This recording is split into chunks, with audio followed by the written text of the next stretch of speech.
You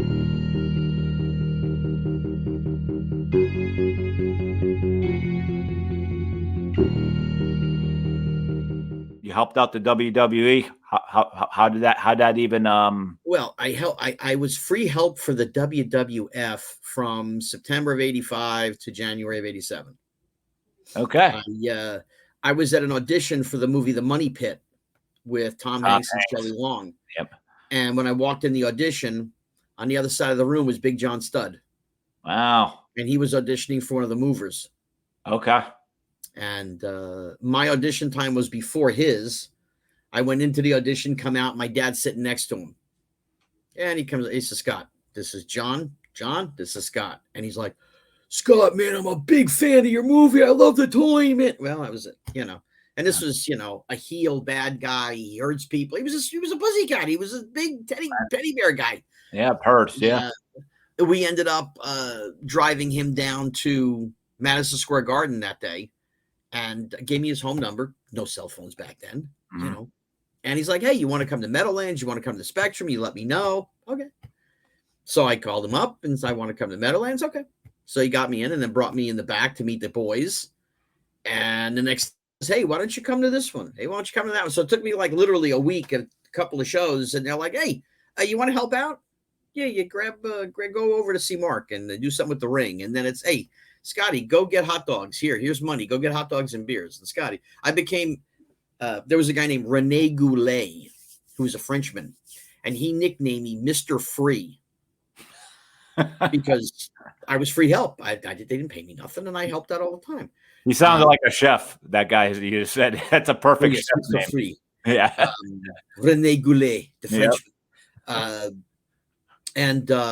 So I was helping with the ring. Then the guys are like, "Hey, what time are you getting in? Are you going to Richmond?" "Yeah." "What time are you getting in?" "I don't know, 2:15. "Great. Rent a car, come go." So we pick us up at American, pick us up at Delta, pick us up at United.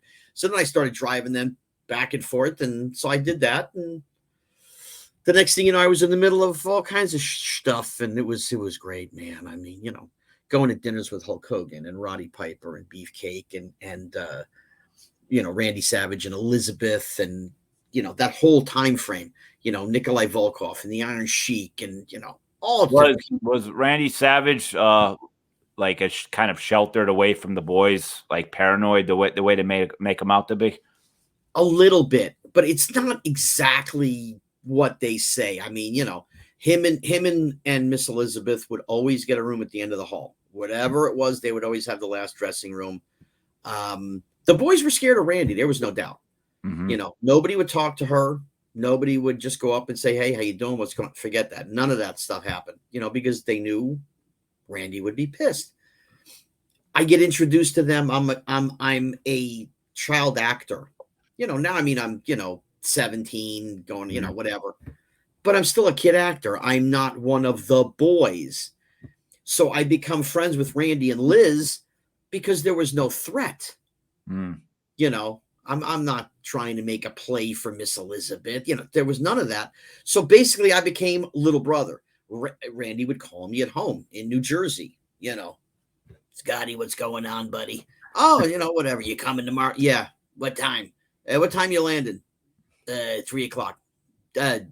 Delta?" "Yeah." "Okay, I'll pick you up." Those are the conversations we had, and we went to dinners and it was great because I gave Miss Elizabeth hugs. I kissed her on the cheek. She kissed me on the cheek. "I'll see you soon." All that. And the boys would tell me, "Dude, he's going to wallop your ass one night. He's going to put you in a wall." Uh-huh. And I'm like, that's not the relationship we have. We're friends. They're like, "Okay, good luck." And come to find out many, many years later that of how Randy thought of me, he left me alone with Miss Elizabeth several times, 4 or 5 times, 6 times, whatever it was. I don't remember. But I was asked, "Were you ever alone with him?" I said, "Yeah." And he's like, "Exactly. There were 3 people in the company that Randy trusted with Miss Elizabeth: Vince McMahon, his brother Lanny, and me. And that was it. There was nobody else he trusted." Wow. Did you actually see, like, when he'd be going over his matches, like, because I just knew the guy was really about his performance and all that, but like the intensity and all that No, I wasn't in the locker room at all. That wasn't my place. Okay. I stayed in the green room. I was down by ringside. I'd be in the hallway. But no, locker room was not my place because I wasn't an athlete. I wasn't one of the entertainers, one of the boys. I was just helping out, Gotcha. And I respected their space. Absolutely. So you said though about 87. I moved to California. Okay. Once I came out to California, they had very, very few matches out here. I went to one. In like 91 or 92, Brutus called me and got me to go down to San Diego, and I got to hang out with the gang and see Vince and see everybody, and then I was gone for, my God, 15 years, 14 years, whatever the hell it was, and at the Chiller Theater show in Parsippany, New Jersey, that happens in October and April every year or whatever. So at the Chiller show, Jerry Lawler was there.